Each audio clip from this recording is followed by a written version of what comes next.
Pertandingan melawan Cina itu gampang-gampang, sulit saudara-saudara, susah-susah, berat. Gampangnya karena ya kita main di kandang. Kan saudara-saudara juga tahu Indonesia itu kalau main di kandang itu ya jago kandang lah, kira-kira seperti itu.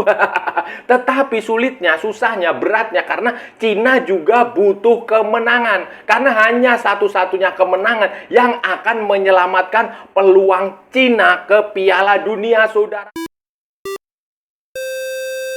Halo saudara-saudara, jumpa lagi dengan komentator gadungan di sini. Dengan komentator yang gadungan.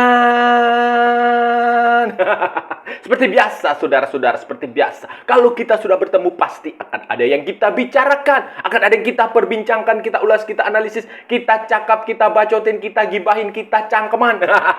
Tentang sepak bola di seputaran Asia Tenggara, di negara-negara tetangga, negara-negara sahabat, negara-negara jiran, negara-negara serumpun, Indonesia, Thailand, Malaysia, Vietnam, Laos, Myanmar, Kamboja, Filipina, Brunei, Darussalam, Singapura, Timor Leste, Australia, Wakanda, Konoha, negara api, negara angin, negara air, negara dongeng, dan sekitarnya. Semua akan kita bicarakan secara fair, secara jujur, secara adil, tanpa muatan politik, tanpa kebencian, tanpa provokasi, hanya berdasarkan fakta dan bukan klaim semata, saudara-saudara. Tidak ada hoax, tidak ada hoax, tidak ada hoax, tidak ada hoax, baik yang sudah lama maupun terkini, dan tidak lebay.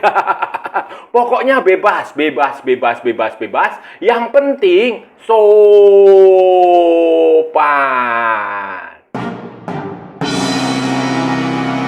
Jadi begini saudara-saudara, jadi begini, ada sejumlah hal menarik saudara-saudara, menarik ini ya, menarik kita tunggu maupun menarik kita lihat maupun menarik kita bahas dalam daftar 32 pemain tim nasional Indonesia yang akan menjalani TC, training camp, pemusatan latihan nasional mulai tanggal 26 Mei 2025 di Bali United Training Center di Pantai Purnama di Gianyar, Bali sana, saudara-saudara. Ada 32 pemain yang sudah baru saja nih diumumkan Patrick Kluivert hari Minggu pagi. Diumumkan PSSI secara resmi itu hari Minggu pagi, dilansir daftarnya ada 32 pemain, pemain lokal, pemain Indonesia, pemain Liga Indonesia maupun beberapa pemain abroad, pemain-pemain yang selama ini sudah sering memperkuat Indonesia. Ada juga pemain yang baru, ada juga pemain yang lama nggak dipanggil kemudian dipanggil lagi. Jadi ini menarik sekali untuk pemanggilan ini. 32 pemain disiapkan untuk pemusatan latihan melawan Cina. Cina itu nanti akan kita hadapi tanggal 5 Juni 2025 di Jakarta, di Stadion Utama Gelora Bung Karno. Sementara 5 hari kemudian, tanggal 10 Juni 2025, itu akan Jepang sudah menunggu di Suita, saudara-saudara. Dan ini kabar baiknya adalah Indonesia punya waktu cukup lama untuk mempersiapkan skuad. Kalau nanti, kan Liga ini sudah berakhir di Belanda sana. Belanda dan Belgia itu akan, di Belanda kalau nggak salah itu berakhir minggu ini. Tanggal 18 ini akan dia berakhir. Berakhir berarti kan masih ada waktu seminggu. Minggu depan tanggal 25, 26. Nah, 26 itu diharapkan mayoritas. Ya setidaknya 80-70% pemain sudah bergabung. Tinggal sisanya pemain yang sedang masih dalam kompetisi nanti menunggu FIFA Matchday, itu wajarlah 1, 2, 3, 4, 5 orang. Tetapi secara umum dengan waktu persiapan yang cukup lama, saudara-saudara, diharapkan Indonesia akan mencapai hasil yang lebih baik, jauh lebih baik melawan Cina, karena Indonesia membutuhkan kemenangan melawan Cina. Cina juga butuh kemenangan. Kalau Indonesia menang lawan Cina, Cina kandas, dan kita akan menunggu. Kalau Bahrain juga kalah, berarti Bahrain juga kandas, berarti Indonesia akan lolos ke putaran keempat, dan nanti pertandingan terakhir melawan Jepang ya santai aja.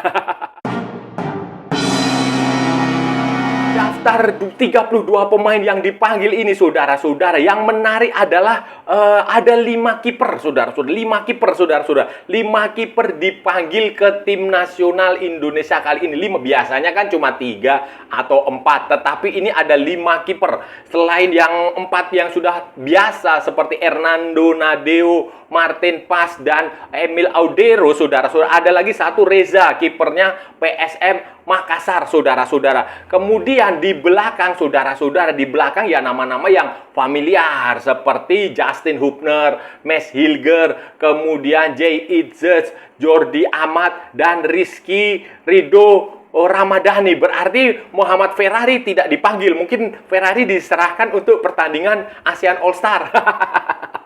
Sementara di tengahnya, saudara-saudara, di tengahnya juga nama-nama yang sudah familiar seperti Tom Hai, kemudian si Ricky Kambuaya, Marcelino Ferdinand, kemudian Ivar Jenner, Joy Pelupesi, dan Nathan Choaon. Kemudian ada juga sayap, ada wing kanan, wing kiri, baik fullback, back sayap maupun sayap murni, misalnya seperti si Yakob Sayuri dipanggil lagi, kemudian Kevin Dix, kemudian ada Sandy Walsh, ada Eliano Reinders, dan Asnawi Mangkualam. Asnawi Mangkualam dipanggil lagi setelah absen pada pemanggilan sebelumnya, dan ini sekaligus juga bahwa Asnawi tidak akan bisa berpartisipasi membela Vietnam All Star melawan Manchester United, saudara-saudara. Manchester United C, saudara-saudara. Kemudian di sayap kiri itu ada Shane Patinama, kemudian ada si Yance Sayuri, ada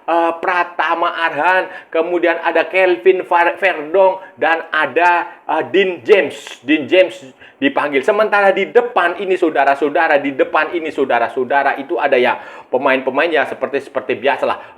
Septian Bagaskara kembali dipanggil, kemudian Ramadan Sananta dipanggil, kemudian Ole Romney, kemudian Egy Maulana Fikri, kemudian Rafael Struijk, dan yang mengejutkan adalah Stefano Lillipali. Nama ini, saudara, berarti ada beberapa kejutan ya. Kejutan pertama tentu saja pemanggilan 5 penjaga gawang itu cukup unik, saudara-saudara, karena jarang sekali, saudara. Biasanya cuma 3 atau 4, saudara-saudara, untuk dipanggil, tetapi ini ada 5 sekaligus yang dipanggil penjaga gawang. Ya mungkin pelatih kipernya ingin memberikan ilmu, memberikan materi, memberikan macam-macam, ya nggak apa-apa lah, wajar. Kemudian kejutan lainnya adalah Elkan Bagot kembali tidak masuk skuad. Kemudian Asnawi kembali, kemudian Yance dan Yakob Sayuri kembali ke tim nasional Indonesia. Berarti ini kan bagi Asnawi, bagi Yance, bagi Yakob, ini adalah pemanggilan pertama dia di eranya Patrick Kluivert. Sebelumnya mereka waktu pertandingan melawan Australia dan Bahrain, mereka tidak bermain. Dan terakhir ya waktu zamannya Sintayong. Kemudian, ini yang cukup mengejutkan adalah tidak adanya Ragnar Uratmangun. Tidak ada Ragnar Uratmangun. Mungkin Patrick Kluivert ingin mencoba, tidak ada Ragnar Uratmangun, tetapi dia menggantinya dengan Stefano Lillipali. Ya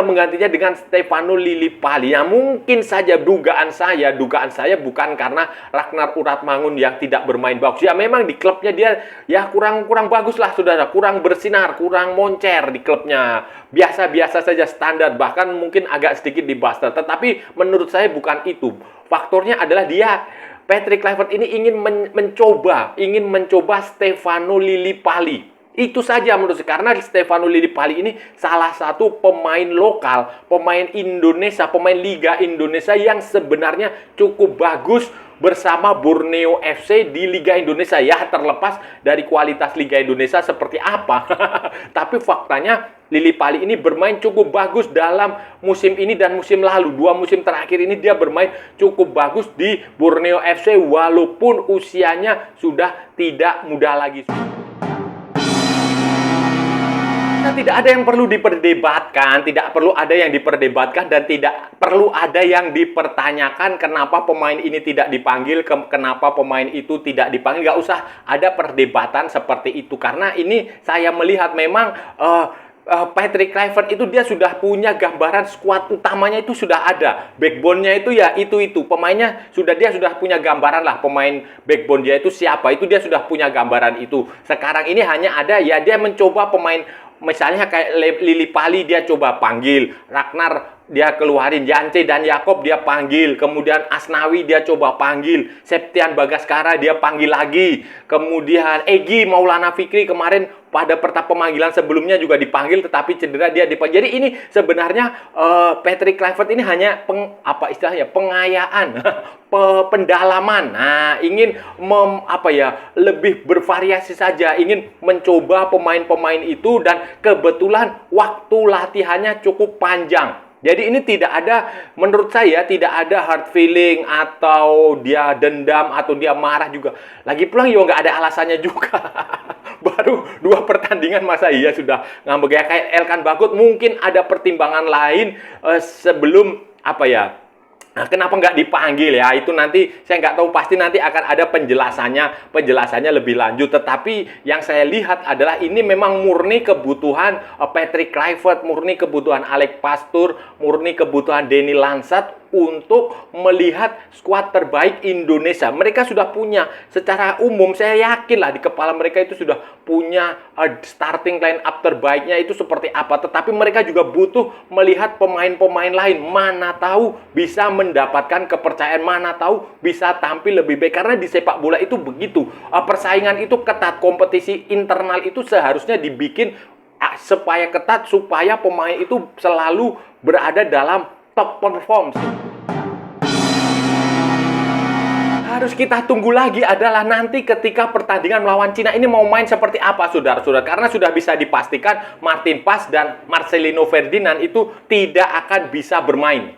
Hukuman, saudara-saudara, kartu kuning kalau nggak salah, akumulasi kartu kuning. Nah, ini yang menarik. Kalau di belakang saya melihat mungkin saja Emil Audero akan diberi kesempatan bermain. Tetapi ini juga masih akan tergantung dari hasil pertandingan Palermo. Kalau nanti Palermo ternyata bisa tampil di final playoff, saudara-saudara, promosi ke Serie B itu kan kalau nggak salah itu nanti baru tanggal 1 atau tanggal 1 Juni atau 31 Mei atau 30 Mei gitu ya. Pokoknya itu. Nah, itu dia pasti akan tetap akan datang, tetapi waktu latihannya akan pendek. Tapi nggak masalah karena dia kiper. Nah, kiper itu nggak perlu seperti pemain lapangan. Pemain lapangan yang butuh stamina fisik yang bagus sekali, kemudian butuh pemahaman dengan pemain rekan dia setim. Tidak, kalau kiper cukup yang penting dia bugar, sehat, tidak cedera, kemudian fisiknya bagus, kemudian fokus. Nah, itu aja. Waktu istirahat 2 hari sudah cukup menurut saya, karena kiper nggak terlalu banyak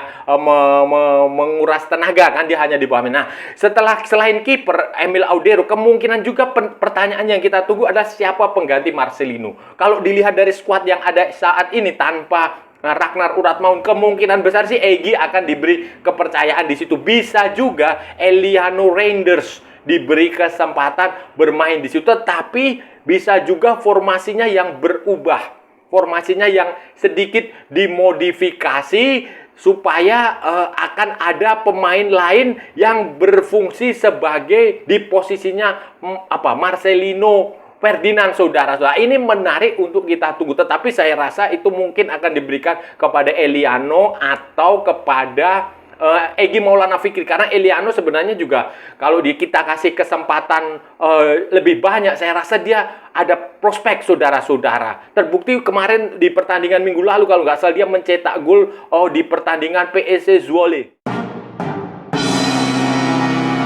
Skuad yang seperti ini ya kita tunggu saja nanti hasilnya seperti apa, saudara-saudara. Karena persiapannya saya yakin ini persiapannya lebih dari cukup ya, saudara-saudara. Ya ada persiapan lebih dari seminggu untuk berlatih bersama, untuk meningkatkan chemistry, untuk meningkatkan kebersamaan, untuk taktik, strategi dan lain-lain. Itu ada waktu seminggu, sehingga menurut saya ini kita tunggu saja nanti tim akan bermain seperti apa, dan kita harus yakinlah, optimistislah saudara. So, setidaknya kita bisa mengalahkan Cina. Kenapa? Karena Indonesia itu ya ini fakta saudara-saudara, fakta. Kita nggak perlu berdebat, nggak usah berdebat. Fakta bahwa kalau Indonesia itu main di kandang itu hasilnya sering bagus, kecuali kemarin waktu melawan Jepang. Ya kita tahulah Jepang kan memang sudah levelnya sudah level beda lah saudara-saudara, beda. Tetapi faktanya menunjukkan ketika kita main di kandang, kita lawan Australia kita imbang, walaupun waktu tandang ke Australia kita kalah telak. Kemudian melawan Arab Saudi kita imbang di Saudi, kita menang di Jakarta. Lawan Bahrain juga sama, imbang di Bahrain, menang di Jakarta. Lawan Cina kita imbang di Cina. Saya harap ini kita bisa menang di Jakarta, walaupun kapasitas stadion akan berkurang 15%, tetapi kan pengumumannya sudah jelas, tiketnya sold out. Ini bisa menjadi senjata saudara, karena kita jago kandang, ini harus dimanfaatkan dengan baik. Dan kalau kita bisa mengalahkan Cina, selesai Cina kan habis, berarti lawan kita, rival kita tinggal Bahrain. Kita lihat kalau nanti Bahrain juga kalah, selesai juga. Nah, kalau Cina dan Bahrain kalah, sudah berarti persaingan selesai. Peringkat 1, 2, 3, 4 sudah diketahui. 1, 2, 3, 4. Nah, Indonesia minimal sudah lolos ke putaran keempat. Nanti waktu melawan Jepang tinggal bisa santai-santai aja. Nah, saudara-saudara, itu tadi pembahasan kita kali ini saudara-saudara. Kita sudah bicara panjang lebar dari A sampai Z, dari barat sampai ke timur, dari utara sampai ke selatan, dari Sabang sampai Merauke, dari Pulau Rote sampai Pulau Miangas. Semua sudah kita perbincangkan, semua sudah kita ulas, semua sudah kita analisis, semua sudah kita bacotin. Tadi saudara-saudara, tadi hari ini kita merespon pemanggilan pemain, 32 pemain, daftar 32 pemain tim nasional Indonesia untuk TC, pemusatan latihan, training camp di Bali mulai tanggal 26 Mei 2025 untuk pertandingan kualifikasi Piala Dunia 2026 melawan Cina tanggal 5 Juni 2025 di Jakarta, dan melawan Jepang tanggal 10 Juni 2025 di Suita. Dua pertandingan krusial, khususnya melawan Cina, di mana Indonesia wajib menang melawan Cina, akan dihadapi, dan 32 pemain sudah dipanggil. Dan yang terjadi, ada muncul beberapa kejutan saudara-saudara, muncul beberapa kejutan yang kita tunggu saja hasilnya. Layak dinantikan, ini menarik ini saudara-saudara. Menarik kita tunggu. Di penjaga gawang ada 5 kiper. 5 kiper yang dipanggil saudara-saudara. 5 kiper yang dipanggil selain yang biasa-biasa itu, yang Hernando, kemudian Nadeo, Martin Pais, dan Emil Audero. Ada lagi satu kiper, si Reza itu dari PSM Makassar yang dipanggil. Kemudian saudara-saudara, kejutan lainnya adalah Asnawi Mangku Alam kembali setelah pada pemanggilan sebelumnya tidak ikut. Waktu melawan Australia dan Bahrain dia tidak dipanggil. Asnawi kembali dipanggil, tetapi Elkan Bagot masih belum masuk dalam skuad. Kejutan lainnya adalah pemanggilan kembali Yakob dan Yance Sayuri. Yakob dan Yance Sayuri sempat absen pada pemanggilan sebelumnya, sekarang kembali lagi. Kemudian ini yang menarik saudara-saudara, menarik di sektor serang itu, ternyata Patrick Kluivert tidak memanggil Ragnar Uratmangun.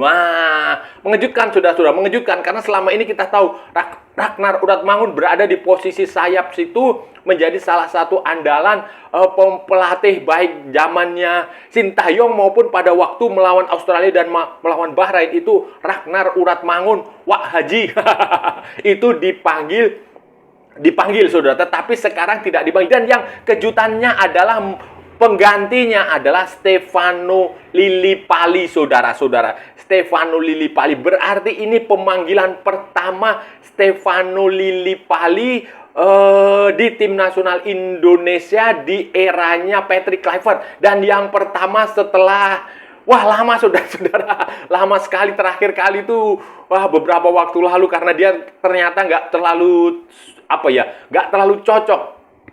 Sintayong tidak terlalu cocok dengan Stefano Lillipali. Sekarang Stefano Lillipali diberi kesempatan oleh Patrick Kluivert untuk membuktikan diri saudara-saudara. Ya selebihnya ya pemain-pemain yang selama ini sudah bermain bersama Indonesia, termasuk Septian Bagaskara juga kembali dipanggil, Ramadan Sananta kembali dipanggil, tetapi Hoki Caraka tidak ada dalam skuad saudara-saudara. Ya semoga sukses lah, semoga sukses, semoga bisa mengalahkan Cina, dan setidaknya nanti kita lihat dulu setelah pertandingan melawan Cina itu nanti hasil Bahrain bagaimana. Kalau Bahrain juga kalah, Cina juga kalah, ya sudah Indonesia lolos ke putaran keempat saudara-saudaraku semua.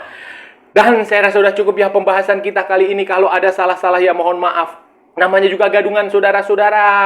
Wajar kalau gadungan itu salah. Dan kalian gak usah marah. Namanya juga gadungan. Tetapi kalau benar berarti sebuah kebenaran. Kalau saudara-saudara merasa channel ini bermanfaat, berguna, menghibur, menginspirasi, silahkan like, share, and subscribe. Tapi kalau tidak, saudara-saudara, abaikan saja, skip, jangan ditonton, tetapi jangan nyampah. Jangan membuat komentar-komentar yang menghina, menghujat, melecehkan orang maupun negara lain. Santai aja, ini hanya bola, kita cari teman, bukan cari musuh. Ikuti juga akun media sosial Komentator Gadungan, ada di Instagram, ada di Facebook, dan ada di TikTok yang bukan TikTok Shop, saudara-saudaraku semua. Oke. Sampai bertemu lagi di edisi berikutnya dengan tema-tema yang jauh lebih tidak bermanfaat, dengan tema-tema yang jauh lebih tidak berguna, dengan tema-tema yang jauh lebih membagongkan. Salam olahraga dan merdeka!